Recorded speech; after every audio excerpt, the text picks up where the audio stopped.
ਉਸੇ ਜਗ੍ਹਾ 'ਤੇ ਤੁਹਾਨੂੰ ਲੈ ਕੇ ਆਏ ਹਾਂ ਜਿੱਥੇ ਭਾਈ ਬਚਿੱਤਰ ਸਿੰਘ ਸ਼ਹੀਦ ਹੋਏ। ਉਹੀ ਜਗ੍ਹਾ ਜਿੱਥੇ ਗੁਰੂ ਹਰਗੋਬਿੰਦ ਸਾਹਿਬ ਆ ਕੇ ਬੈਠੇ। ਤੁਹਾਨੂੰ ਕਮਾਲ ਦੀ ਜਾਣਕਾਰੀ ਦੇ ਦਿਆਂ, ਇਸ ਕਿਲੇ ਦੀਆਂ ਦੀਵਾਰਾਂ ਨੇ 5 ਗੁਰੂ ਸਾਹਿਬਾਨਾਂ ਦੇ ਦਰਸ਼ਨ ਕੀਤੇ ਹੋਏ ਆ। ਅੱਜ ਉਸ ਸਰਦਾਰ ਦੇ ਜੀਵਨ 'ਤੇ ਝਾਤ ਮਾਰਾਂਗੇ ਜਿਹਦੀ ਨਾਗਣੀ ਨੇ ਹਾਥੀ ਦਾ ਖੋਪੜ ਪਾੜਤਾ ਸੀ। ਉਹੀ ਹਥਿਆਰ ਆ ਜਿਹੜੇ ਉਹਨਾਂ ਜੰਗਾਂ ਯੁੱਧਾਂ ਦੇ ਵਿੱਚ ਵਰਤੇ ਗਏ ਆ ਅਤੇ ਇੱਥੋਂ ਦੀ ਖੁਦਾਈ ਦੇ ਦੌਰਾਨ ਨਿਕਲੇ ਆ। ਕੋਸ਼ਿਸ਼ ਕੀਤੀ ਆ ਕਿ ਉਹ ਤੱਥ, ਉਹ ਸਬੂਤ ਤੁਹਾਡੇ ਸਾਹਮਣੇ ਪੇਸ਼ ਕੀਤੇ ਜਾਣ ਜਿਨ੍ਹਾਂ ਨੂੰ ਬਹੁਤ ਲੋਕ ਵਿਸਾਰ ਚੁੱਕੇ ਆ। ਜੇ ਜਾਣਕਾਰੀ ਚੰਗੀ ਲੱਗੀ ਤਾਂ ਦੁਨੀਆ ਤੱਕ ਪਹੁੰਚਣੀ ਚਾਹੀਦੀ ਆ, ਪਤਾ ਲੱਗਣਾ ਚਾਹੀਦਾ ਆਪਣੇ ਮਾਣਮੱਤੇ ਇਤਿਹਾਸ ਦਾ। ਹਾਂਜੀ, ਸਤਿ ਸ੍ਰੀ ਅਕਾਲ ਜੀ ਸਾਰਿਆਂ ਨੂੰ। ਅੱਜ ਫਿਰ ਇੱਕ ਇਤਿਹਾਸਕ ਸਥਾਨ ਦੇ ਉੱਤੇ ਲੈ ਕੇ ਆ ਗਿਆ ਤੁਹਾਨੂੰ। ਅੱਜ ਮੈਂ ਉਸ ਕਿਲੇ ਦੇ ਵਿੱਚ ਹਾਂ ਜਿੱਥੇ ਭਾਈ ਬਚਿੱਤਰ ਸਿੰਘ ਜੀ ਸ਼ਹੀਦ ਹੋਏ ਸੀ। ਇਸ ਵਕਤ ਮੈਂ ਕੋਟਲਾ ਨਿਹੰਗ ਖਾਂ ਦੇ ਵਿੱਚ ਹਾਂ। ਇਹ ਰੋਪੜ ਦੇ ਕੋਲ ਪੈਂਦਾ, ਰੋਪੜ ਦੇ ਵਿੱਚ ਹੀ ਆ ਗਿਆ, ਸਮਝ ਲਓ ਕਿ ਨਾਲ ਹੀ ਹੈ। ਤੁਸੀਂ ਕੋਟਲਾ ਨਿਹੰਗ ਖਾਂ ਭਰ ਕੇ ਆ ਸਕਦੇ ਹੋ। ਇਹ ਪੁਰਾਣਾ ਕਿਲਾ ਵਾ, ਕੁਝ ਨਿਸ਼ਾਨੀਆਂ ਬਚੀਆਂ ਨੇ, ਕੁਝ ਪੁਰਾਣੇ ਕਮਰੇ ਬਚੇ ਨੇ ਉਸ ਸਮੇਂ ਦੇ, ਤੇ ਉਹ ਸਾਰਾ ਤੁਹਾਨੂੰ ਵਿਖਾਉਣਾ ਵਾ। ਸਾਰਾ ਇਤਿਹਾਸ ਦੱਸਾਂਗੇ ਅੱਜ, ਕਿਵੇਂ ਭਾਈ ਬਚਿੱਤਰ ਸਿੰਘ ਜੀ ਸ਼ਹੀਦ ਹੋਏ, ਕੀ ਆਖਰੀ ਸਮੇਂ ਦੇ ਵਾਪਰਿਆ, ਕੀ ਘਟਨਾਕ੍ਰਮ ਸੀ। ਮੈਂ ਦੂਜੀ ਗੱਲ ਹੋਰ ਵੀ ਦੱਸ ਦਿਆਂ, 6ਵੇਂ ਪਾਤਸ਼ਾਹ ਸ੍ਰੀ ਹਰਗੋਬਿੰਦ ਸਾਹਿਬ ਜੀ ਤੋਂ ਲੈ ਕੇ ਮਤਲਬ 10ਵੇਂ ਪਾਤਸ਼ਾਹ ਤੱਕ, ਮਤਲਬ ਕਹਿ ਸਕਦੇ ਹਾਂ ਕਿ ਉਹ ਇੱਥੇ ਪਾਤਸ਼ਾਹ ਪਹੁੰਚੇ ਹੋਏ ਨੇ। ਅਤੇ ਗੁਰੂ ਹਰ ਰਾਏ ਜੀ ਵੀ ਪਹੁੰਚੇ ਨੇ ਇੱਥੇ, ਹਰਕ੍ਰਿਸ਼ਨ ਜੀ ਵੀ ਪਹੁੰਚੇ ਨੇ, ਗੁਰੂ ਤੇਗ ਬਹਾਦਰ ਸਾਹਿਬ ਵੀ, ਅਤੇ 10ਵੇਂ ਪਾਤਸ਼ਾਹ ਵੀ। ਇਸ ਕਿਲੇ ਦੀਆਂ ਕੁਝ ਨਿਸ਼ਾਨੀਆਂ ਬਚੀਆਂ ਹੋਈਆਂ ਨੇ, ਕੁਝ ਕਮਰੇ ਬਚੇ ਹੋਏ ਨੇ। ਕਿਹਾ ਜਾਂਦਾ ਵੀ ਇਸ ਸ਼ਹਿਰ ਦਾ ਨਾਂ ਕਿਸੇ ਸਮੇਂ ਕੋਟ ਪਠਾਣਾ ਹੁੰਦਾ ਸੀਗਾ।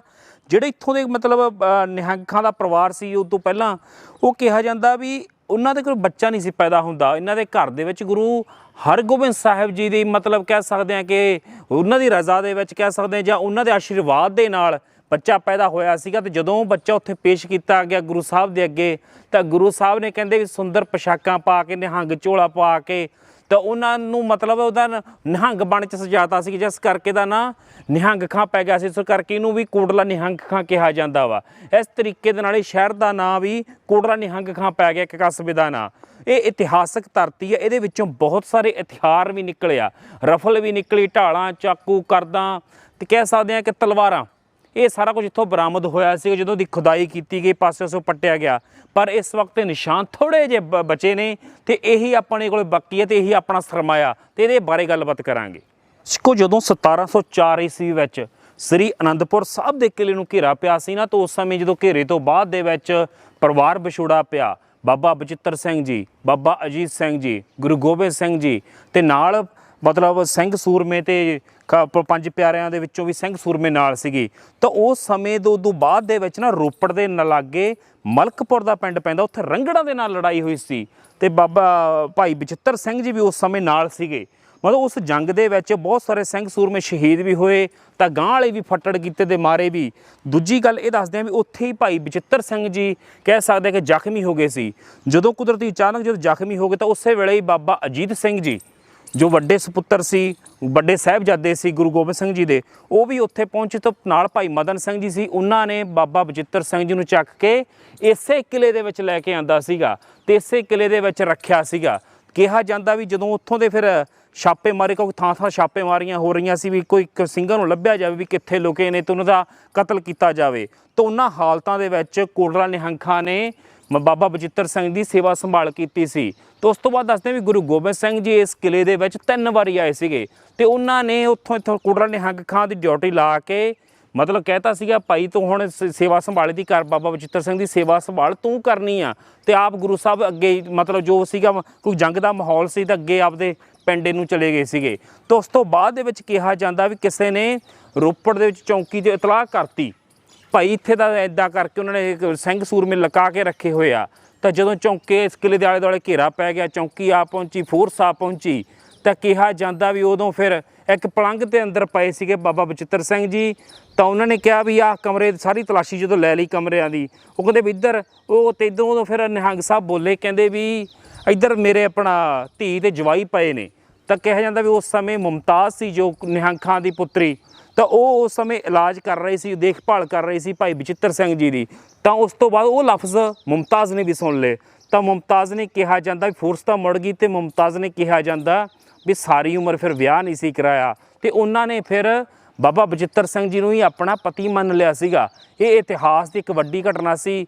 ਕਿਹਾ ਜਾਂਦਾ ਵੀ 1705 ਦੇ ਵਿੱਚ ਬਾਬਾ ਬਚਿੱਤਰ ਸਿੰਘ ਜੀ ਸ਼ਹੀਦ ਹੋ ਗਏ ਸੀਗੇ ਜ਼ਖਮਾਂ ਦੀ ਤਾਬ ਨਾ ਝੱਲਦੇ ਹੋਏ, ਪਰ ਮੁਮਤਾਜ਼ ਜੀ ਨੇ ਸਾਰੀ ਉਮਰ ਵਿਆਹ ਨਹੀਂ ਸੀ ਕਰਾਇਆ। ਇੱਥੋਂ ਇੱਕ ਸਥਾਨ ਦੱਸਿਆ ਜਾਂਦਾ ਵੀ ਉਸ ਥਾਂ 'ਤੇ ਜਾ ਕੇ ਆਪਣਾ ਗੁਜ਼ਾਰਾ ਕੀਤਾ ਅਤੇ ਉੱਥੇ ਰਹੇ ਸੀਗੇ। ਅਤੇ ਇਸ ਥਾਂ ਦੇ ਉੱਤੇ ਵੀ ਇੱਕ ਪੁਰਾਤਨ ਖੂਹ ਦੀ ਨਿਸ਼ਾਨੀ ਬਚੀ ਹੋਈ ਆ, ਅਤੇ ਨਾਲ ਦੀ ਨਾਲ ਮੈਂ ਤੁਹਾਨੂੰ ਦਿਖਾ ਦਿਆਂ। ਮੈਂ ਦੱਸਦੇ ਵੀ ਬਾਬਾ ਬਚਿੱਤਰ ਸਿੰਘ ਜੀ ਇਹ ਭਾਈ ਮਨੀ ਸਿੰਘ ਜੀ ਦੇ ਸਪੁੱਤਰ ਸੀ। ਮਤਲਬ ਲਾ ਲਓ ਸਾਹਿਬ ਵੀ ਭਾਈ ਮਨੀ ਸਿੰਘ ਜੀ ਉਹ ਪਰਿਵਾਰ ਸੀ ਜਿਹਦੇ ਭਤੀਜੇ ਤਕਰੀਬਨ ਸਭ ਤੋਂ ਵੱਧ ਕੁਰਬਾਨੀ ਵਾਲਾ ਪਰਿਵਾਰ, ਜਿਹਦੀਆਂ ਸਭ ਤੋਂ ਵੱਧ ਕੁਰਬਾਨੀਆਂ ਸੀ। ਅਤੇ ਬਾਬਾ ਬਚਿੱਤਰ ਸਿੰਘ ਜੀ ਦੀ ਮਾਤਾ ਸੀਗੀ ਸੀਤੋ ਬਾਈ, ਉਹ ਸੀਗੀ ਲੱਖੀ ਸ਼ਾਹ ਵਣਜਾਰਾ ਜੀ ਦੀ ਧੀ। ਮਤਲਬ ਉੱਧਰਲੇ ਪਾਸੇ ਵੀ ਲੱਖੀ ਸ਼ਾਹ ਵਣਜਾਰਾ ਜੀ ਬਹੁਤ ਤਕੜੇ ਪਰਿਵਾਰ ਨੂੰ ਸੰਬੰਧ ਰੱਖਦੇ ਸੀ, ਅਤੇ ਮਤਲਬ ਤਕੜਾ ਪਰਿਵਾਰ ਸੀਗਾ ਰਸੂਖ ਪੱਖੋਂ ਵੀ, ਕਿਉਂਕਿ ਨਾਨਕੇ ਵੀ ਤਕੜੇ ਸੀਗੇ ਅਤੇ ਇੱਧਰੋਂ ਮਤਲਬ ਦਾਦਕੇ ਵੀ ਤਕੜੇ ਸੀਗੇ। ਪਰ ਇਹਨਾਂ ਨੇ ਸਾਰਾ ਪਰਿਵਾਰ ਗੁਰੂ ਦੇ ਲੇਖੇ ਲਾਤਾ ਸੀ। ਦਰਸ਼ਕੋ, ਆ ਪੁਰਾਣੇ ਜਿਹੜੇ ਖੰਡਰ ਬੱਚੇ ਆ ਇਹ ਨਿੱਕੀ ਇੱਟ ਦੇ ਬਣੇ ਹੋਏ ਆ। ਗੋਪੀ ਨੂੰ ਮੈਂ ਕਹੂੰਗਾ ਵੀ ਨੇੜੇ ਆ ਕੇ ਦਿਖਾ ਦੂਗਾ ਵੀ ਆਹ ਆਲੇ ਬਣੇ ਹੋਏ ਆ ਪੁਰਾਣੇ, ਮਤਲਬ ਸਾਰੇ ਅੰਦਰਲੇ ਪਾਸੇ ਹਜੇ ਬਹੁਤ ਕੁਛ ਪਿਆ। ਹਜੇ ਸਾਡੇ ਨਾਲ ਬਣੇ ਰਹੋ, ਇਤਿਹਾਸ ਦੀਆਂ ਗੱਲਾਂ ਬਹੁਤ ਕਰਨੀਆਂ ਨੇ। ਭਾਈ ਉਦੈ ਸਿੰਘ ਜੀ ਬਾਰੇ ਵੀ ਗੱਲ ਕਰਨੀ ਆ। ਆਹ ਦੇਖੋ ਚੌੜੀਆਂ ਚੌੜੀਆਂ ਦੀਆਂ ਕੰਧਾਂ ਨੇ, ਮਤਲਬ ਇੱਥੇ ਯਾਰ ਜੰਗਾਂ ਯੁੱਧ ਚੱਲਦੇ ਰਹੇ, ਸਿੰਘ ਸੂਰਮੇ ਮਤਲਬ ਭੁੱਖੇ ਧਿਆਏ, ਮਤਲਬ ਲੜਦੇ ਵੀ ਰਹੇ ਅਤੇ ਇੱਥੇ ਰਾਤਾਂ ਕੱਟਦੇ ਰਹੇ, ਹੈ ਨਾ। ਸਾਡੇ ਲਈ ਇਹ ਇਤਿਹਾਸਕ ਧਰੋਹਰ ਐਟੇ ਦੀ ਪੂਜਣਯੋਗ ਆ, ਸਾਡੇ ਲਈ ਸਤਿਕਾਰਤ ਆ। ਆਹ ਦੇਖੋ, ਆਹ ਇੱਥੇ ਆਲਾ ਹੁੰਦਾ ਸੀਗਾ, ਇੱਥੋਂ ਦੀ ਆਹ ਛੋਟਾ ਜਿਹਾ ਝਰੋਖਾ ਦਿੱਤਾ ਹੋਇਆ ਹਵਾ ਪੈਣ ਨੂੰ, ਜਾਂ ਰਫਲ ਦੀ ਨਾਲ ਪਾ ਕੇ ਬਾਹਰਲੇ ਪਾਸੇ ਫਾਇਰ ਕਰਨ ਦੇ ਲਈ, ਕਿਉਂਕਿ ਕਿਲ੍ਹਾ ਸੀ। ਕਿਲ੍ਹੇ ਹਮੇਸ਼ਾ ਉਸ ਤਰੀਕੇ ਨਾਲ ਬਣਾਏ ਜਾਂਦੇ ਆ ਕਿ ਬਾਹਰੋਂ ਕੋਈ ਹਮਲਾ ਹੋਵੇ ਤਾਂ ਉਹਨੂੰ ਰੋਕਿਆ ਜਾ ਸਕੇ ਅਤੇ ਆਪਦੇ ਹਮਲੇ ਨੂੰ ਜ਼ਬਰਦਸਤ ਤਰੀਕੇ ਨਾਲ ਕੀਤਾ ਜਾ ਸਕੇ। ਆਹ ਛੱਤਾਂ ਦੇਖੋ ਲੈ ਤੁਸੀਂ, ਇਹ ਕਲਾ ਤੁਸੀਂ, ਮੈਂ ਕਹਿੰਦਾ ਵੀ ਕਮਾਲ ਹੀ ਹੋਇਆ ਪਿਆ ਵਾ। ਹਜੇ ਤੱਕ ਵੀ ਸਹੀ ਸਲਾਮਤ ਆ। ਇਸ ਵਕਤ ਮੈਂ ਆਹ ਇੱਧਰ ਆਹ ਵੀ ਹਵਾ ਆਉਣ ਨੂੰ ਹੀ ਸੀਗਾ, ਆਹ ਤਾਂ ਤੋਂ ਝਰੋਖੇ ਚੰਨ ਪੈ ਰਿਹਾ ਵਾ, ਇਹ ਵੀ ਹਵਾ ਆਉਣ ਨੂੰ ਹੀ ਸੀ। ਮਤਲਬ ਗੱਲ ਇਹ ਵੀ ਹੁਣ ਇਸ ਵਕਤ ਖੱਖਰਾਂ ਵਗੈਰਾ ਲੱਗ ਚੁੱਕੀਆਂ ਨੇ, ਹੈ ਨਾ, ਅਤੇ ਸਮੇਂ ਦੇ ਨਾਲ ਮਤਲਬ ਖਰਾਬ ਵੀ ਹੋਇਆ ਵਾ, ਪਰ ਜਿੰਨੀ ਕਿ ਇਹਦੀ ਮਿਆਦ ਸੀ ਆਪਦੀ ਭੋਗ ਰਿਹਾ ਵਾ ਸਹੀ ਤਰੀਕੇ ਨਾਲ। ਆਹ ਦੇਖੋ, ਆਹ ਪੁਰਾਣੀਆਂ ਕੰਧਾਂ ਸਾਰੀਆਂ। ਹੁਣ ਆਪਾਂ ਉੱਧਰਲੇ ਪਾਸੇ ਵੀ ਚੱਲਦੇ ਹਾਂ, ਬਾਹਰਲੇ ਪਾਸੇ ਵੀ ਆਜੋ, ਤੁਹਾਨੂੰ ਇੱਧਰੋਂ ਦਿਖਾ ਦਿਆਂ ਮੈਂ। ਇੱਧਰ ਨਾਲ ਗੁਰਦੁਆਰਾ ਸਾਹਿਬ ਵੀ ਬਣਿਆ ਹੋਇਆ ਵਾ। ਇੱਧਰਲੇ ਪਾਸੇ ਆ ਗੁਰਦੁਆਰਾ ਸਾਹਿਬ ਹੋ ਗਿਆ। ਆ ਵੀ ਇੱਧਰਲੇ ਪਾਸੋਂ ਦਿਖਾ ਦਿਆਂ ਵੀ ਸਾਰੀਆਂ ਪੁਰਾਣੀਆਂ ਹੀ ਕੰਧਾਂ ਨੇ, ਅਤੇ ਥੱਲੋਂ ਪਾਸੋਂ ਦੂਜੇ ਪਾਸੋਂ ਵੀ ਦਿਖਾਊਂਗਾ ਮੈਂ। ਆਹ ਸਾਰੇ ਕੁਛ ਮਤਲਬ ਇੱਥੇ ਇਸ ਥਾਂ ਦੇ ਉੱਤੇ ਤਕਰੀਬਨ ਮਤਲਬ 5 ਪਾਤਸ਼ਾਹੀਆਂ ਆਈਆਂ ਹੋਈਆਂ ਨੇ। ਤੁਸੀਂ ਦੇਖੋ ਵੀ ਇੱਥੇ ਸਿੰਘ ਸੂਰਮਿਆਂ ਦਾ ਹੀ ਗੜ੍ਹ ਰਿਹਾ ਵਾ। ਬਾਬਾ ਅਜੀਤ ਸਿੰਘ ਜੀ ਵੀ ਇਸ ਥਾਂ ਦੇ ਉੱਤੇ ਆਏ ਹੋਏ ਨੇ। ਅਤੇ ਅੰਦਰਲੇ ਪਾਸੋਂ ਉਹ ਥਾਂ ਦਿਖਾ ਕੇ ਲੈ ਕੇ ਆਉਣਾ ਜਿੱਥੇ ਹਰਗੋਬਿੰਦ ਸਾਹਿਬ ਪਾਤਸ਼ਾਹ ਜੀ ਰਹੇ ਸੀਗੇ, ਉਹ ਥਾਂ ਵੀ ਆਪਾਂ ਅੰਦਰਲੇ ਪਾਸੇ ਜਾ ਕੇ ਦਿਖਾਉਂਦੇ ਹਾਂ। ਅਤੇ ਦਰਸ਼ਕੋ, ਹੁਣ ਆਪਾਂ ਦੂਜੇ ਪੋਰਸ਼ਨ 'ਚ ਆ ਚੁੱਕੇ ਹਾਂ। ਇਹ ਵੀ ਸਾਰਾ ਪੁਰਾਣਾ ਹੀ ਆ। ਛੱਤਾਂ ਬੇਸ਼ੱਕ ਡਿੱਗ ਚੁੱਕੀਆਂ ਨੇ, ਕੰਧਾਂ ਵੀ ਉਹੀ ਪੁਰਾਣੇ ਨਮੂਨੇ ਦੀਆਂ ਅਤੇ ਨਿਸ਼ਾਨੀਆਂ ਪੁਰਾਣੀਆਂ ਹੀ ਨੇ। ਅਤੇ ਆਹ ਛੱਤ ਦਿਖਾ ਦਿਆਂ ਤੁਹਾਨੂੰ ਮਾੜੀ ਜਿਹੀ।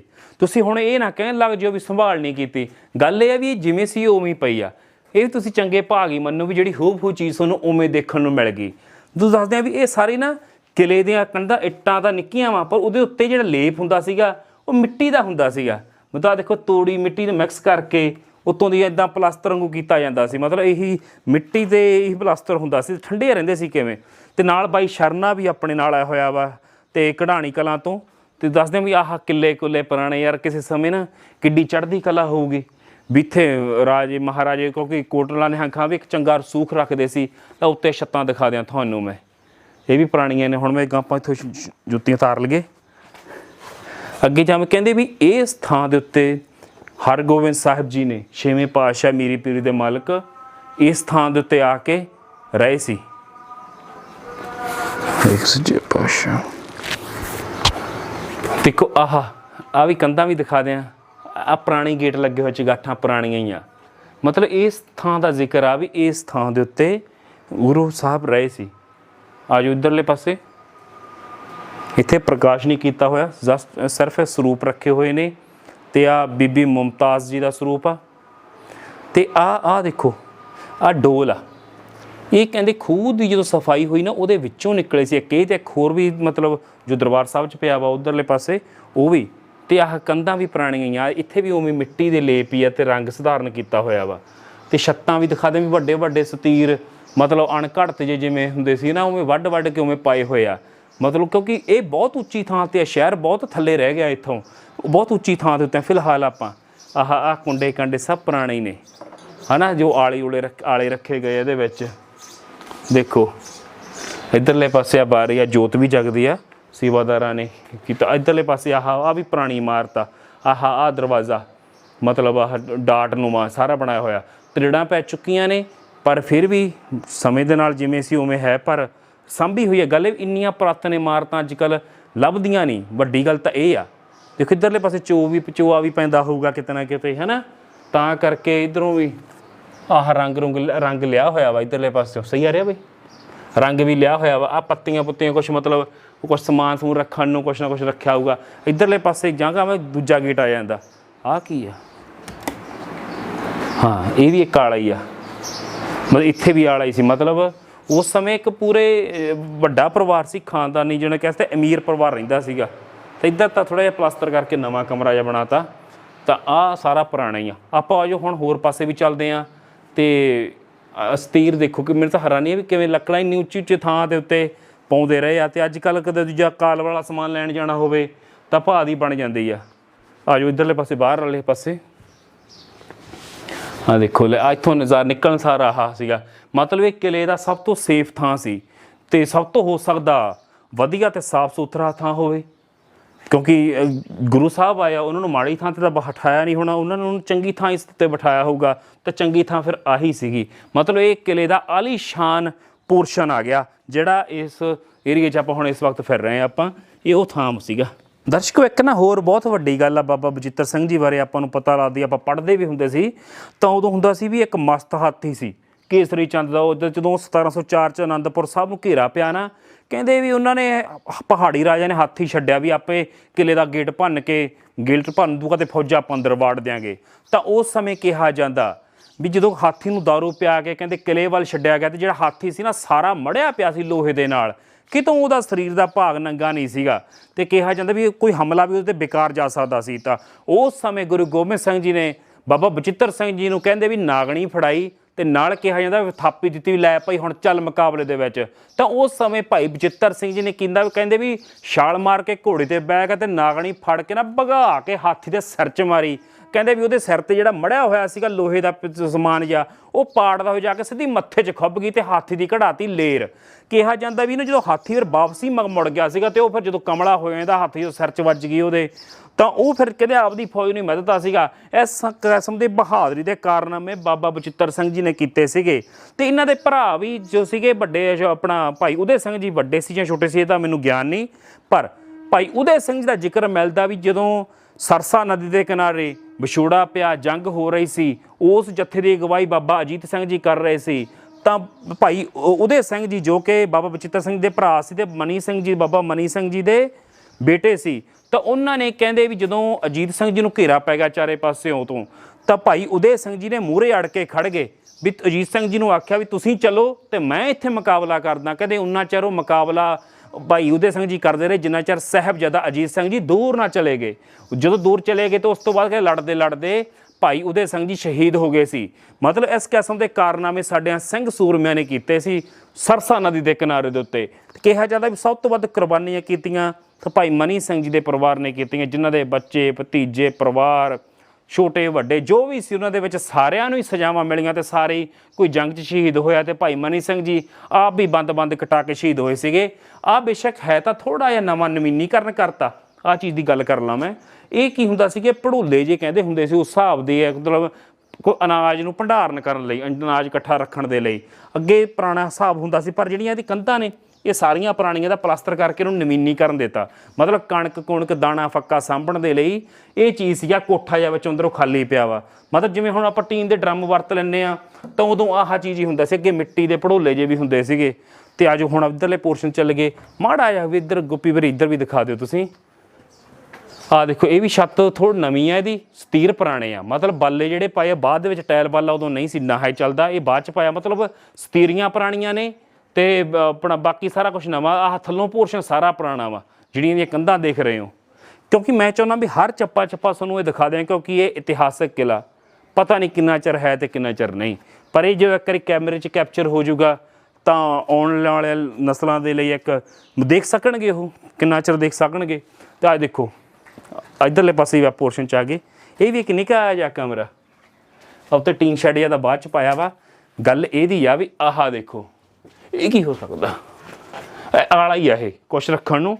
ਅਤੇ ਇੱਥੇ ਵੀ ਆਹ ਪੋਰਸ਼ਨ ਦਿੱਤਾ ਹੋਇਆ ਵਾ ਕਲਬੂਤੀ ਡਿਜ਼ਾਈਨ ਜਿਹਾ, ਅਤੇ ਆਹ ਵੀ ਇੱਕ ਆਲਾ ਹੀ ਆ। ਅਤੇ ਮਿੱਟੀ ਦੇ ਲਿਓੜ ਲੈ ਕੇ ਡਿੱਗ ਰਿਹਾ। ਇਹ ਮਿੱਟੀ ਬਾਅਦ 'ਚ ਨਹੀਂ ਫੇਰੀ ਗਈ, ਉਹਨਾਂ ਵੇਲਿਆਂ ਦੀ ਕੋਈ ਆ, ਕਿਉਂਕਿ ਜਿਸ ਹਿਸਾਬ ਦੀ ਰੇਈ ਬਣੀ ਹੋਈ ਆ ਅਤੇ ਰੰਗ ਜ਼ਰੂਰ ਬਾਅਦ 'ਚ ਹੋ ਸਕਦਾ, ਪਰ ਮਿੱਟੀ ਪੁਰਾਣਾ ਪੋਚਾ ਫਿਰਿਆ ਹੋਇਆ ਵਾ। ਆਹ ਚੁੱਲ੍ਹੇ ਤਾਂ ਨਵੇਂ ਬਣੇ ਆ। ਅਤੇ ਆਹ ਦੇਖੋ ਆਹ ਸਾਰਾ ਸੀਗਾ ਪੋਰਸ਼ਨ, ਅਤੇ ਆਹ ਗੇਟ ਵੀ ਪੁਰਾਣਾ ਲੱਗਦਾ। ਅਤੇ ਇੱਧਰਲੇ ਪਾਸੇ ਆ ਜਾਈਏ ਆਪਾਂ, ਆਹ ਕਮਰੇ ਵੀ ਇਹ ਕਿਲੇ ਦੀਆਂ ਕੰਧਾਂ ਦਿਖਾ ਰਿਹਾ ਵੀ ਆਹ ਵੀ ਸਾਰੇ ਪੁਰਾਣੇ ਹੀ ਆ, ਕਿਉਂਕਿ ਆਹ ਨਿੱਕੀ ਇੱਟ ਸਾਰੀ ਇੱਕੋ ਸਮਾਨ ਇੱਟ ਲੱਗੀ ਹੋਈ ਆ, ਲੱਖਾਂ ਹੀ ਇੱਟ ਲੱਗੀ ਹੋਈ ਆ, ਕੋਈ ਮਾੜੀ ਮੋਟੀ ਨਹੀਂ ਲੱਗੀ। ਅਤੇ ਤਕੜੇ ਬੰਦੇ ਸੀਗੇ, ਕਿਲਾ ਪਾਉਣਾ ਸੌਖਾ ਪਿਆ ਕਿਤੇ। ਆ ਜਾਓ ਇੱਧਰਲੇ ਪਾਸੇ ਵੀ, ਆਹ ਵੀ ਕਮਰਾ ਪੁਰਾਣਾ ਵਾ। ਆਹ ਦੇਖੋ ਆਹ ਵੀ ਛੱਤਾਂ ਡਿੱਗ ਚੁੱਕੀਆਂ ਨੇ, ਕੰਧਾਂ ਵਿਚਾਰ ਪੁਰਾਣੀਆਂ ਨੇ। ਮਤਲਬ ਸਾਡੇ ਗੁਰੂ ਸਾਹਿਬਾਨ ਨੇ ਇਤਨਾ ਥਾਵਾਂ 'ਤੇ ਚਰਨ ਪਾ ਚੁੱਕੇ ਨੇ, ਪਵਿੱਤਰ ਥਾਵਾਂ ਨੇ ਇਹ। ਪਰ ਜਿਵੇਂ ਵੀ ਆ ਇਹ ਤੁਹਾਡੇ ਸਾਹਮਣੇ ਆ, ਮੈਂ ਇਸ ਬਾਰੇ ਕੁਛ ਨਹੀਂ ਕਹੂੰਗਾ, ਪਰ ਮੈਨੂੰ ਇਸ ਗੱਲ ਦੀ ਖੁਸ਼ੀ ਆ ਕਿ ਉਹਨਾਂ ਦੀਆਂ ਕੁਝ ਓਰੀਜਨਲ ਨਿਸ਼ਾਨੀਆਂ ਬਚੀਆਂ ਨੇ, ਕਿਉਂਕਿ ਇਹ ਵੱਡੀ ਗੱਲ ਆ। ਆਮ ਤੌਰ 'ਤੇ ਖਤਮ ਹੋ ਜਾਂਦੀਆਂ ਜਾਂ ਆਪਾਂ ਪੱਥਰ ਲਾ ਦਿੰਦੇ ਉੱਤੇ, ਤਾਂ ਸ਼ਾਇਦ ਹੀ ਉਹਦੀ ਅਸਲੀਅਤ ਖਤਮ ਹੋ ਜਾਂਦੀ ਆ। ਅਤੇ ਆਹ ਪੌੜੀਆਂ ਨੇ, ਪੌੜੀਆਂ ਦੇ ਸਟੈਪ ਤੁਹਾਨੂੰ ਪਲਸਤਰ ਦੇਖ ਕੇ ਲੱਗੂਗਾ ਵੀ ਵੱਡੇ, ਮਤਲਬ ਨਵੀਆਂ, ਪਰ ਥੱਲੋਂ ਇੱਟ ਪੁਰਾਣੀ ਆ, ਸਾਰੀ ਨਿੱਕੀ ਇੱਟ ਆ। ਅਤੇ ਸਟੈਪ ਦਾ ਆਕਾਰ ਵੀ ਵੱਡਾ ਵਾ, ਆਮ ਹੋਣ ਤੋਂ ਤਾਂ ਨਿੱਕੀਆਂ ਹੁੰਦੀਆਂ। ਅਤੇ ਮਤਲਬ ਮੈਂ ਥੋੜ੍ਹਾ ਜਿਹਾ ਜਾਊਂਗਾ, ਬਾਹਲਾ ਨਹੀਂ ਉੱਚਾ ਜਾਊਂਗਾ। ਇੱਥੋਂ ਦੇਖਦਾ ਆਹ ਪੌੜੀਆਂ ਸਾਰੀਆਂ ਮਤਲਬ ਹੈਗੀਆਂ। ਤਾਂ ਉੱਧਰਲੇ ਪਾਸੇ ਗੁੱਪੀ ਦਿਖਾ ਦਿਓ, ਮਤਲਬ ਕਿਨਾਰੀ ਜੀ ਕਿਸ ਕਿਸਮ ਦੀ ਇਹਦੇ ਨਾਲ ਦਿੱਤੀ ਹੋਈ ਆ। ਦੇਖੋ ਆਹ ਸਾਰਾ ਇਹ ਵੀ ਪੋਰਸ਼ਨ ਪੁਰਾਣਾ ਹੀ ਇੱਧਰਲੇ ਪਾਸੇ। ਆਹ ਤਾਂ ਨਵਾਂ ਕੋਈ ਰਹਿ ਰਿਹਾ ਹੋਊਗਾ। ਆਹ ਦੇਖੋ ਆਲੀਸ਼ਾਨ ਨਮੂਨਾ ਇੱਥੋਂ ਦਾ, ਦੇਖੋ ਕਮਾਲ ਦਾ ਵਿਊ ਹੋਊਗਾ ਤੁਹਾਨੂੰ। ਆਹ ਦੇਖੋ ਆਹ ਡਿਜ਼ਾਈਨ ਪਾਏ ਹੋਇਆ, ਨਿੱਕੇ ਨਿੱਕੇ ਚੰਦ ਆਕਾਰ ਜੇ, ਹੈ ਨਾ। ਇਹ ਸਾਰੇ ਪੁਰਾਣੇ ਨੇ, ਉੱਤੋਂ ਦੀ ਬਾਛੜ ਪੈਣ ਤੋਂ ਮਤਲਬ ਇੱਕ ਸ਼ੈੱਡ ਜੀ ਵਾਂਗੂ। ਅਤੇ ਇੱਧਰ ਆਹ ਪੌੜੀਆਂ ਵੀ ਆ। ਇਹ ਪੌੜੀਆਂ ਦਾ ਆਕਾਰ ਵੱਖਰਾ ਵਾ, ਆਹ ਜਿਹੜੀਆਂ ਚੜ੍ਹ ਰਿਹਾ ਨਾ ਮੈਂ, ਇਹਦਾ ਆਕਾਰ ਵੱਖਰਾ ਹੋ ਸਕਦਾ। ਇਹ ਨਵੀਆਂ ਪੌੜੀਆਂ ਹੋਣ, ਕਿਉਂਕਿ ਇਹਦਾ ਆਕਾਰ ਥੋੜ੍ਹਾ ਜਿਹਾ ਵੱਖਰਾ ਹੋ ਸਕਦਾ, ਕਿਉਂਕਿ ਕੁਝ ਇੱਟ ਨਾ ਵੱਡੇ ਆਕਾਰ 'ਚ ਵੀ ਬਣਨ ਲੱਗ ਗਈ ਸੀਗੀ। ਇਹਦਾ ਮੈਂ ਦਾਅਵਾ ਨਹੀਂ ਕਰੂੰਗਾ, ਪਰ ਆਹ ਚੀਜ਼ ਜਿਹੜੀ ਹੈਗੀ ਸਾਰੀ ਪੁਰਾਣੀ ਆ। ਅਤੇ ਆਹ ਵੀ ਸਾਰੇ ਪੁਰਾਣੀ ਆ। ਮੈਂ ਕਹਿ ਰਿਹਾ ਸੀ ਕਿ ਬਹੁਤ ਖੂਬਸੂਰਤ ਚੀਜ਼ ਆ। ਅੱਜ ਕੱਲ੍ਹ ਇਹ ਚੀਜ਼ਾਂ ਨਹੀਂ ਰਹੀਆਂ। ਹੁਣ ਤੁਸੀਂ ਕਈ ਵਾਰੀ ਨਾ ਨਵਾਂ ਘਰ ਪਾਓ ਤਾਂ ਜੰਗਲੇ ਪਾਏ ਹੋਣ ਤਾਂ ਉਹ ਤ੍ਰਿੜਾਂ ਛੱਡ ਜਾਂਦੇ ਆ। ਇਹ ਸਾਰੇ ਚੂਨੇ ਨਾਲ ਮਿੱਟੀ ਨਾਲ ਬਣੇ ਹੋਏ ਆ। ਅੱਜ ਹੈ ਕੋਈ ਮਜ਼ਾਕ ਆ ਕਿਸੇ ਪਾਸੋਂ ਕੋਈ ਤਰੇੜਾ ਜੇ? ਇਹਦੇ ਨਾਲੇ ਗੱਲ ਇਉਂ ਵੀ ਹਮਲੇ ਵੀ ਹੋਏ ਆ, ਜੰਗਾਂ ਯੁੱਧਾਂ ਦੇ ਵਿੱਚ ਵੀ ਇਹ ਖੜਿਆ ਰਿਹਾ। ਪਰ ਗੱਲ ਇਹ ਆ ਵੀ ਪਰ ਇਹ ਡੋਲਿਆ ਨਹੀਂ, ਨਾ ਸਿੱਖ ਡੋਲੇ, ਨਾ ਉਹਨਾਂ ਦੀਆਂ ਨਿਸ਼ਾਨੀਆਂ ਡੋਲੀਆਂ। ਉਹਨਾਂ ਨੂੰ ਡਲਾਉਣ ਵਾਸਤੇ ਸਿਰਫ ਆਪਣੇ ਲੋਕਾਂ ਨੇ ਕੋਸ਼ਿਸ਼ਾਂ ਬਹੁਤ ਕੀਤੀਆਂ ਵੀ ਇਮਾਰਤਾਂ ਢਾਹ ਦਈਏ, ਪਰ ਉਹ ਜਿੰਨੀ ਕੁ ਦਮਖਮ ਰੱਖਦੀਆਂ ਸੀ ਉਹ ਹਜੇ ਤੱਕ ਵੀ ਸਲਾਮਤ ਨਹੀਂ। ਉੱਤੇ ਛੱਤ 'ਤੇ ਆ ਗਿਆ, ਫਰਸ਼ਾਂ ਸਾਰੀਆਂ ਹੀ ਇਹਦੀਆਂ ਨਵੀਆਂ ਨੇ ਪਰ ਛੱਤਾਂ ਪੁਰਾਣੀਆਂ ਨੇ। ਆਹ ਵੀ ਕਮਰੇ ਇੱਦਾਂ ਤੁਸੀਂ ਦੇਖ ਸਕਦੇ ਹੋ। ਇਹ ਵੀ ਸਾਰਾ ਕੁਛ ਤੁਸੀਂ ਦਿਖਾ ਦਿਆਂ, ਆਹ ਚੀਜ਼ ਵੀ ਪੁਰਾਣੀ ਆ ਸਾਰੀ। ਅਤੇ ਉੱਧਰਲੇ ਪਾਸੇ ਨਾ ਇੱਕ ਹੋਰ ਵੀ ਚੀਜ਼ ਹੈਗੀ, ਪਰਲੇ ਪਾਸੋਂ ਦਿਖਾ ਦੇਵਾਂ। ਇਹ ਉੱਚੇ ਥਾਂ 'ਤੇ ਆਪਾਂ ਥੋੜ੍ਹਾ ਜਿਹਾ ਨੀਵੇਂ ਥਾਂ ਜਾ ਕੇ ਵੀ ਦੇਖਾਂਗੇ ਵੀ ਕਿਸ ਕਿਸਮ ਦਾ ਕਿਲ੍ਹਾ ਸੀਗਾ। ਇੱਟਾਂ ਕਿੰਨੀਆਂ ਡੂੰਘੀਆਂ ਸੀ, ਨਿਊਆਂ ਕਿੰਨੀਆਂ ਡੂੰਘੀਆਂ ਸੀਗੀਆਂ, ਉਹ ਵੀ ਆਪਾਂ ਜਾ ਕੇ ਉੱਧਰਲੇ ਪਾਸੇ ਵੇਖਦੇ ਹਾਂ। ਆਓ ਚੱਲ ਗਏ। ਦਰਸ਼ਕੋ, ਭਾਈ ਬਚਿੱਤਰ ਸਿੰਘ ਜੀ ਦਾ ਜਨਮ 1663 ਈਸਵੀ ਵਿੱਚ ਮੁਜ਼ੱਫਰਗੜ੍ਹ ਰਿਆਸਤ ਦੇ ਵਿੱਚ, ਕਹਿ ਸਕਦੇ ਹਾਂ ਕਿ ਮੁਲਤਾਨ ਦੇ ਵਿੱਚ ਹੋਇਆ ਸੀ। ਉੱਥੇ ਪਿੰਡ ਸੀ ਨਿੱਕਾ ਜਿਹਾ, ਉੱਥੇ ਹੋਇਆ ਸੀਗਾ ਭਾਈ ਮਨੀ ਸਿੰਘ ਜੀ ਦੇ ਘਰ ਦੇ ਵਿੱਚ। ਆਹ ਦਿਖਾ ਦਿਆਂ ਵੀ ਆਹ ਇੱਧਰਲੇ ਪਾਸੋਂ ਜ਼ਿਆਦਾ ਪੋਰਸ਼ਨ ਤੁਹਾਨੂੰ ਦਿਖਾਈ ਦੇਊਗਾ। ਇਹ ਹੋ ਸਕਦਾ ਕਿਲੇ ਦਾ ਇੱਥੇ ਉਹ ਹੋਵੇ, ਕਹਿ ਸਕਦੇ ਬੁਰਜ ਹੋਊਗਾ ਇੱਥੇ, ਕਿਉਂਕਿ ਇਹਦੀ ਗੁਲਾਈ ਨਜ਼ਰ ਆ ਰਹੀ ਆ ਮੈਨੂੰ। ਗੋਪੀ ਤਾਂ ਤੁਸੀਂ ਦਿਖਾ ਦਿਓ ਗੁਲਾਈ ਆ। ਹੋ ਸਕਦਾ ਜਿੱਥੋਂ ਤੱਕ ਮੈਂ ਖੜ੍ਹਾ ਵਾਂ ਇੱਥੋਂ ਤੱਕ ਇਹ ਕਿਲਾ ਪ੍ਰੋਪਰ ਸੀਗਾ, ਬੁਰਜ ਹੋਣਗੇ ਇਹਦੇ ਜਿਹੜੇ ਕਿ ਢਹਿ ਚੁੱਕੇ ਆ। ਅਤੇ ਅੱਜ ਤੁਸੀਂ ਦੇਖਦੇ ਹੁਣ ਵੇਲਾਂ ਵੂਲਾਂ ਕੀ ਚੜ੍ਹ ਚੁੱਕੀਆਂ ਨੇ। ਅਤੇ ਨਿਊਆਂ ਦੀ ਗੱਲ ਕਰਦੇ ਸੀ ਨਾ ਆਪਾਂ, ਗੋਪੀ ਆ ਕੇ ਨੇੜੇ ਦਿਖਾ ਦਿਓ। ਆਹ ਦੇਖੋ ਤਾਂ ਉੱਧਰਲੇ ਪਾਸੇ ਉਹ ਤਾਂ ਸੀ ਜਿੱਥੇ ਆਪਾਂ ਉਹ ਨਿੰਮ ਨਜ਼ਰ ਆਊਗੀ ਤੁਹਾਨੂੰ। ਉੱਥੋਂ ਜਿਹੜਾ ਤਾਂ ਖੜ੍ਹੇ ਸੀ ਨਾ, ਸਭ ਤੋਂ ਪਹਿਲਾਂ ਸਟਾਰਟਿੰਗ ਤੁਸੀਂ ਦੇਖ ਉੱਥੇ ਖੜ੍ਹੇ ਸੀ ਆਪਾਂ, ਅਤੇ ਉਦੋਂ ਥੱਲੇ ਆ ਗਏ ਅਤੇ ਇੱਥੋਂ ਤੱਕ ਨਿਊਆਂ ਸੀ। ਲਾ ਲਓ ਸਾਹਿਬ ਇਹ ਕਿੱਡੀਆਂ ਨਿਊਆਂ ਨੇ, ਤਕਰੀਬਨ ਕਹਿ ਸਕਦੇ ਹਾਂ ਕਿ 15 ਫੁੱਟ ਦੇ ਨੇੜੇ ਤੇੜਾ। ਉਹ ਜਿਹੜਾ ਦੂਜਾ ਪੋਰਸ਼ਨ ਆਪਾਂ ਪਹਿਲਾਂ ਦੇਖਿਆ 15 ਫੁੱਟ ਦੇ ਨੇੜੇ ਤੇ ਨਿਊਆਂ ਨੇ। ਆਹ ਦੇਖੋ ਇੱਧਰਲੇ ਬੁਖਾਰ ਪੈ ਚੁੱਕੀ ਆ, ਥੋੜ੍ਹਾ ਜਿਹਾ ਰੈਸਕੀ ਹੋ ਚੁੱਕਿਆ ਕੰਮ। ਪਰ ਇੱਟਾਂ ਸਾਰੀਆਂ ਤੁਹਾਨੂੰ ਨਜ਼ਰ ਆ ਜਾਣਗੀਆਂ, ਵਿੱਚ ਨਿੱਕੇ ਪੰਛੀ ਪਰਿੰਦੇ ਵੀ ਰਹਿਣ ਲੱਗ ਗਏ ਹੁਣ ਸਮਾਂ ਪਾ ਕੇ, ਹੈ ਨਾ। ਪਰ ਨਿਸ਼ਾਨੀ ਪੁਰਾਣੀ ਆ, ਸਾਡੀ ਕੌਮ ਦੀ ਨਿਸ਼ਾਨੀ ਆ, ਹੈ ਨਾ। ਮਹਾਨਤਾ ਰੱਖਦੀ ਆ। ਇੱਥੇ ਪੁਰਾਤਨ ਖੂਹ ਵੀ ਆ, ਮੈਂ ਖੂਹ ਵੀ ਦਿਖਾ ਦੂੰ ਤੁਹਾਨੂੰ। ਪਰ ਆਹ ਜਿਹੜੀ ਤੁਸੀਂ ਦੇਖ ਚੁੱਕੇ ਹੋ, ਭਾਈ ਬਚਿੱਤਰ ਸਿੰਘ ਜੀ ਇਸ ਕਿਲੇ ਦੇ ਵਿੱਚ ਕਹਿ ਸਕਦੇ ਹਾਂ ਸ਼ਹੀਦ ਹੋਏ ਸੀਗੇ। ਤੇ ਗੁਰੂ ਗੋਬਿੰਦ ਸਿੰਘ ਜੀ ਵੀ ਆਏ ਨੇ, ਮਹਾਨਤਾ ਰੱਖਦੇ ਇਸ ਵੱਡੇ ਸਾਹਿਬਜ਼ਾਦੇ ਵੀ ਆਏ ਸੀਗੇ। ਤੇ ਇਹ ਸਭ ਦੇ ਨਾਲ ਵੀ ਬਹੁਤ ਮਹਾਨਤਾ ਵਾਲੀ ਗੱਲ ਆ। ਤੇ ਉਹ ਖੂਹ ਪੁਰਾਣਾ ਵਾ, ਆਪਾਂ ਖੂਹ ਵਾਲੇ ਪਾਸੇ ਵੀ ਚੱਲਦੇ ਹਾਂ, ਆਓ ਚੱਲ ਗਏ ਦਰਸ਼ਕੋ। ਹੁਣ ਆਪਾਂ ਇੱਧਰ ਪੁਰਾਤਨ ਖੂਹ ਵਾਲੇ ਪਾਸੇ ਚੱਲੇ ਹਾਂ। ਇਹ ਪੁਰਾਣਾ ਖੂਹ ਆ, ਮੌਣ ਥੋੜ੍ਹੀ ਜਿਹੀ ਨਵੀਂ ਬਣਾਤੀ ਆ, ਪਰ ਅਸਲ ਦੇ ਵਿੱਚ ਹੈ ਪੁਰਾਣਾ। ਆ ਜਾਓ ਗੁੱਪੀ, ਆ ਜਾਓ ਦਿਖਾ ਦਈਏ। ਇਹ ਵੀ ਸਾਰਾ ਨਿੱਕੀ ਇੱਟ ਦਾ। ਕੋਈ ਵੀ ਕਿਲੇ ਹੁੰਦੇ ਸੀ ਨਾ, ਉਹਨਾਂ ਦੇ 'ਚ ਖੂਹ ਇੱਕ ਵੱਡਾ ਸਰੋਤ ਸੀ, ਕਿਉਂਕਿ ਜ਼ਿੰਦਗੀ ਦਾ ਸਰੋਤ ਆ, ਜੀਵਨ ਜਾਲੀ ਜੀਵਨ ਐਵੇਂ ਤਾਂ ਨਹੀਂ ਆਖਦੇ। ਆਹ ਖੂਹ ਦਿਖਾ ਦਿਓ, ਵਿੱਚੋਂ ਨਿੱਕੀ ਨਿੱਕੀ ਜਿਹੀ ਬੂਟੀ ਜੀ ਉੱਗ ਚੁੱਕੀ ਆ, ਪਰ ਇਹ ਸਾਰਾ ਪੁਰਾਣਾ ਹੀ ਖੂਹ ਆ। ਉਹ ਉਵੇਂ ਹਾਲਤ ਦੇ ਵਿੱਚ ਸਿਰਫ ਉੱਤੇ ਮਤਲਬ 4 ਕਿਰਾ ਦੇ ਨਵੇਂ ਲੱਗੇ ਆ, ਪਰ ਜਿੰਨਾ ਵੀ ਆ ਸਾਰਾ ਪੁਰਾਣਾ। ਨਿੱਕੀ ਨਿੱਕੀ ਇੱਟ ਇੱਧਰੋਂ ਨਜ਼ਰ ਆ ਜੂਗੀ, ਇੱਧਰਲੇ ਪਾਸਿਓਂ ਤੁਹਾਨੂੰ ਮੈਂ ਦਿਖਾ ਦਿਆਂ ਵੀ ਕਮਾਲ ਦਾ ਸੀ। ਮਤਲਬ ਉਹਨਾਂ ਵੇਲਿਆਂ ਦੇ ਵਿੱਚ ਇੱਥੇ ਹੀ ਆਪਣੇ ਗੁਰੂ ਸਾਹਿਬਾਨ ਆਏ, ਜਦੋਂ ਇੱਥੇ ਆਏ ਆ ਤਾਂ ਪਾਣੀ ਵੀ ਉਹਨਾਂ ਨੇ ਜਲ ਇੱਥੋਂ ਹੀ ਛਕਿਆ ਹੋਊਗਾ। ਤੇ ਜਿੰਨੇ ਵੀ ਸੂਰਮੇ ਉਸ ਸਮੇਂ ਸੀਗੇ ਨਾਲ ਆਏ, ਉਹਨਾਂ ਨੇ ਵੀ ਜਲ ਇੱਥੋਂ ਹੀ ਛਕਿਆ ਹੋਊਗਾ। ਇਹ ਮਹਾਨਤਾ ਰੱਖਦੀ ਹੈ ਚੀਜ਼ ਇਸ ਕਰਕੇ, ਹੈ ਨਾ। ਤੁਸੀਂ ਆ ਖੂਹ ਵੇਖ ਰਹੇ ਹੋ, ਹੁਣ ਇੱਕ ਬੋਰ ਵਿੱਚ ਕਰਕੇ ਛਲ 'ਚ ਪਾਣੀ ਦਾ ਸਰੋਤ ਬਣਾਇਆ ਹੋਇਆ ਹਜੇ ਵੀ ਇਹਨਾਂ ਨੇ। ਪਰ ਗੱਲ ਇਹ ਆ ਵੀ ਪੁਰਾਣਾ ਖੂਹ ਹੈ ਜਿੰਨਾ ਵੀ ਹੈਗਾ। ਤੇ ਇੱਕ ਜ਼ਿਕਰ ਮਿਲਦਾ ਵਾ ਭਾਈ ਬਚਿੱਤਰ ਸਿੰਘ ਜੀ ਦਾ ਜਾਂ ਅੰਤਮ ਸੰਸਕਾਰ ਸੀ ਇੱਥੇ ਕੀਤਾ ਗਿਆ ਸੀ। ਅੰਗੀਠਾ ਸਾਹਿਬ ਦੱਸਿਆ ਜਾਂਦਾ। ਅੰਦਰਲੇ ਪਾਸਿਓਂ ਇਮਾਰਤ ਕਹਿ ਸਕਦੇ ਹਾਂ ਕਿ ਇਹ ਪ੍ਰਕਾਸ਼ ਕੀਤਾ ਵਾ, ਅਤੇ ਇੱਦਾਂ ਦੀ ਹੋਈ ਆ ਬਸ ਨਿਸ਼ਾਨੀਆਂ ਵੀ ਇੱਥੇ ਕੀਤਾ ਸੀਗਾ। ਉਹਨਾਂ ਦਾ ਜੋ ਅੰਤਿਮ ਜੋ ਰਸਮੋ ਰਿਵਾਜ ਸੀਗੇ, ਕੋਟਲਾ ਨਿਹੰਗਾਂ ਦੇ ਵਿੱਚ ਇੱਥੋਂ ਦੇ ਕਿਲੇਦਾਰ ਸੀ ਜਾਂ ਮੁਖੀ ਸੀ, ਉਹਨਾਂ ਨੇ ਉਹ ਸਿੱਖਾਂ ਦੀਆਂ ਰਵਾਇਤਾਂ ਅਨੁਸਾਰ ਇੱਥੇ ਹੀ ਉਹਨਾਂ ਦਾ ਆਖਰੀ ਸਮੇਂ ਦੇ ਵਿੱਚ ਉਹ ਅੰਤਿਮ ਸੰਸਕਾਰ ਇੱਥੇ ਹੀ ਕੀਤਾ ਗਿਆ ਸੀਗਾ। ਸੋ ਦਰਸ਼ਕੋ, ਅਗਲੀ ਵਾਰੀ ਹੋਰ ਕੋਈ ਨਵਾਂ ਵਿਸ਼ਾ ਲੈ ਕੇ ਮਿਲਦੇ ਹਾਂ। ਮਿਹਰਬਾਨੀ, ਧੰਨਵਾਦ।